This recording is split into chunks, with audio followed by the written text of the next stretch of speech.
வணக்கம். சற்று முன் கிடைக்கப்பெற்ற மிக முக்கியமான செய்தி ஒன்று வெளியாகி உள்ளது. அனைத்திந்திய அண்ணா திராவிட முன்னேற்ற கழகத்தில் ஓபிஎஸ்ஸிற்கு அளித்த மிகப்பெரிய ஒரு அதிர்ஷ்டம் என்றே கூறலாம். கிட்டத்தட்ட 24 எம்எல்ஏக்கள் ஓபிஎஸ்ஸிற்கு ஆதரவுகளை தெரிவித்துள்ளார்கள். இதற்கு மிக முக்கிய காரணம் எடப்பாடி பழனிசாமியின் செயல்பாடு முற்றிலும் தவறாக இருக்கிறது. மார்ச் மாதத்தில் தமிழகம் முழுவதும் சுற்றுப்பயணத்தை மேற்கொள்ள எடப்பாடி திட்டமிட்டுள்ளார் என்று தெரிவித்திருந்த நிலையிலும் அதை எங்களால் முழுமையாக ஏற்றுக்கொள்ள முடியாது. தென் மாவட்டங்களிலும் சரி, மேற்கு மண்டலத்திலும் சரி, எடப்பாடி பழனிசாமி அவர்களுக்கு எதிராக அதிமுகவின் தொண்டர்கள் கடும் கோபத்தில்தான் இருக்கிறார்கள். மக்களவை தேர்தலில் தோல்வி அடைந்த பிறகு நிர்வாகிகள்தான் முழுமையான காரணம் என்று சேலத்தில் உள்ள பண்ணை வீட்டில் இருந்து எடப்பாடி பழனிசாமி அவர்கள் அறிக்கை ஒன்றை வெளியிட்டிருந்தார்.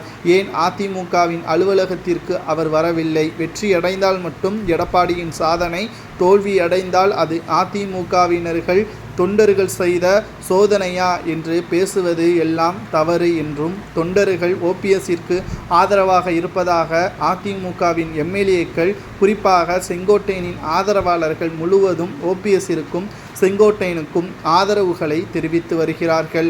அது மட்டுமல்ல, எடப்பாடி பழனிசாமி அவர்கள் கூறுவது என்னவென்றால், அதிமுகவில் ஒருபோதும் கட்சியிலிருந்து நீக்கப்பட்ட ஓபிஎஸ், வைத்திலிங்கம், மனோஜ் பாண்டியன், சசிகலா இவர்களை தவிர வேறு யார் வேண்டுமானாலும் அதிமுகவிற்குள் வரலாம். ஏன் பாஜகவில் இருந்து வரலாம், திமுகவில் இருந்து வரலாம், தமிழக வெற்றி கழகத்திலிருந்து வரலாம். ஆனால் இவர்கள் மட்டும் கட்சியில் மீண்டும் இணைக்க முடியாது என்று கூறுவது ஏன்? அவர்கள் அப்படி என்ன துரோகத்தை செய்தார்கள் என்பதை உங்களால் கூற முடியுமா என்பதுதான் தற்பொழுது அதிமுகவின் தொண்டர்களும் எம்எல்ஏக்களும் எடப்பாடி பழனிசாமியை கேட்கக்கூடிய வகையில் அமைந்துள்ளது.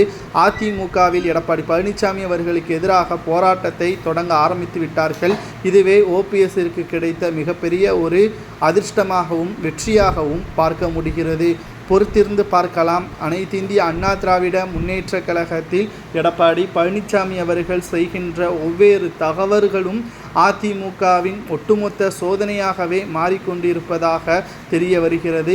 மேலும் எடப்பாடி பழனிசாமி அவர்கள் அதிமுகவை தோற்கடிக்காமல் விடமாட்டார். அவரிடம் இருக்கக்கூடிய பொறுப்பு அனைத்தும் மக்களுக்கும் தொண்டர்களுக்கும் எந்த ஒரு பயனும் இல்லை. அவர் கொடநாடு வழக்கிலிருந்து தப்பித்துக் கொள்வதற்கும் சொத்து குவிப்பு வழக்கிலிருந்து தப்பித்துக் கொள்வதற்கும் மட்டும்தான் உதவுவதாக எம்எல்ஏக்கள் கூறியுள்ளனர். இதுவே ஓபிஎஸ்ஸிற்கு அடித்த அதிர்ஷ்டம் என்று கூறுவது சரியா தவறா என்பதை கூறுங்கள்.